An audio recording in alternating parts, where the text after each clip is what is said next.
Hello everyone. Today we are also going to learn about the sentences which are started from the different words. In the previous lecture we are already talking about the sentences those are started with sometimes it is extremely that, it is matter of that. Now today we are going to learn about it is a strange, it is a shocking, it is strange, oblique we can say that shocking, and then dash dash. Many feelings are there. Human always have the different feelings. Sometimes we always express with the particular words. Yeah, there are some certain words we are like to use them in our communication. बहुत बार होता है कि अलग अलग शब्दों को जाया करने के लिए हम अलग अलग शब्दों का इस्तेमाल करते हैं. सेंटेंस में ऐसे कुछ वर्ड्स भी आते हैं, लेकिन जब भी आते हैं बात कम्युनिकेशन की या कन्वर्सेशन करना है तो उस टाइम आपके पास अगर इस तरह से सेंटेंस की शुरुआत अगर आप करोगे तो that is the part of the impression. अगर इस तरह से सेंटेंस बनाने हैं तो फिर उसको किस तरह से किया जाता है. आपने देखा होगा कि मैंने पहले इसके पहले जो 2 चैप्टर बनाए थे उसमें हमने इट इज़ एक्सट्रीमली से शुरुआत की, फिर उसके बाद में इट इज़ मैटर ऑफ से की, लेकिन उसमें अलग अलग एक्सप्रेशन थे, लेकिन इसमें पर्टिकुलर फीलिंग है. आप देखोगे इसमें एक ही फीलिंग है जिसको जाया करना है. हाँ, मुझे बहुत मतलब शॉक लगा, so you are shocking somewhere, मतलब आपको जो चीज़ बहुत ही स्ट्रेंज लगी, बहुत ही अलग लगी, तो उस टाइम ही हमें यूज करना है. या means we are expressing here only surprise, only shock. Strange and shock both have the similar meaning. So your sentence is just started. I would like to take one example, then you will understand very clearly. For example, an electrician an electrician should be afraid of spark. Okay, here is the sentence. आप देखोगे an electrician should be afraid of sparks. हाँ, तो मतलब उसे वो होता है, यह ऑलरेडी लर्न. क्या मतलब वो होता है, इस तरह से होता है, she should be afraid of sparks, वही उससे डरता है, स्पार्किंग से डरता है. कौन? Electrician. This is very shocking. मतलब एक इलेक्ट्रीशियन जो जिस फील्ड में काम करता है उसे उसी चीज का अगर डर है तो इलेक्ट्रीशियन कहाँ से हुआ.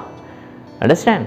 मतलब एक टीचर अगर अच्छी तरह से पढ़ा नहीं सकता तो फिर वो टीचर होने का फायदा क्या.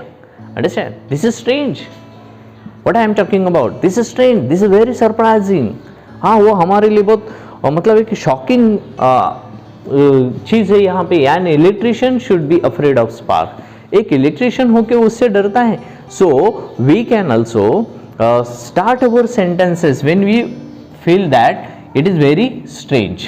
Okay, so sentence is starting. It is strange that, फिर दैट से कनेक्ट करो रिमेनिंग सेंटेंस एन इलेक्ट्रिशियन. ये सेंटेंस हम यहाँ पे लिख देंगे. ओके, मतलब क्या होता है कि जब भी ऐसा कुछ सेंटेंस आता है, अगर मान लो एक ही can't remember his name. Okay, he can't remember his name. हाँ, उसे उसका नाम तक याद नहीं, हुआ खुद का नाम नहीं याद कर सकता. This is really strange. There are some students, for example, they don't have any ability to write down their own spelling correctly. अभी ये भी शॉकिंग है. This is also very strange thing. This is very shocking. So आप इसी sentence को ऐसा भी लिख सकते हैं. हाँ, ही कांट रिमेंबर मतलब उसको याद नहीं आ रहा है. हिज नेम, उसका खुद का नाम उसे याद नहीं आ रहा है. अंडरस्टैंड? होता है कभी कभी कि ऐसा अगर होता है तो दिस इज वेरी शॉकिंग. फिर आप ऐसा लिख सकते हो, इट इज शॉकिंग दैट. हाँ, शॉकिंग लिखो या स्ट्रेंज लिखो, दोनों भी चलेगा, both are applicable. It is shocking that he can't remember, okay, his name. So you will find that really strange. ऐसे कुछ सेंटेंसेस आते हैं, होता है हमारे साथ में. ऐसे कभी डिस्कशन में आ जाता है या किसी से बात करते समय आप ऐसी बातें करते हो कि यार बहुत शॉक लगा हमें, बराबर है। जैसे कि गवर्नमेंट भी कुछ कुछ नए नए पॉलिसी लाती है जिससे मिडिल क्लास का कुछ फ़ायदा तो होता नहीं, लेकिन जिस तरह से वो अनाउंस करते हैं तो उस तरह से लगता है कि भाई ये बहुत बड़ा बम्पर है, बहुत बम्पर ड्रॉ लग गया है, बहुत दिवाली का कुछ बोनस मिल गया। लेकिन जब जाके हम लोग स्टडी करते या सर्वे करते या अच्छी तरह से उसकी अगर इंफॉर्मेशन निकालते तो फिर तब जाके पता चलता है कि दिस इज़ वेरी स्ट्रेंज, आगे बहुत शॉकिंग है। अंडरस्टैंड? जब भी आपने देखा होता both there are so many incidents happens in our country also, in our society also, when we feel that it is really strange. होता है ऐसा कि जैसे कि मैंने यहाँ पे बताया, तो इसी तरह से सेंटेंस की शुरुआत कर सकते हैं। ओके, मतलब ये पर्टिकुलर फीलिंग है। इसके पहले मैंने जो दो बताया उसमें सब था, एक्साइटमेंट था, जॉय था, सैड था, रिग्रेट था, शेम था, सब फीलिंग्स के बारे में पढ़ा था। लेकिन इसमें हम लोग सिर्फ पढ़ रहे हैं शॉकिंग के बारे में।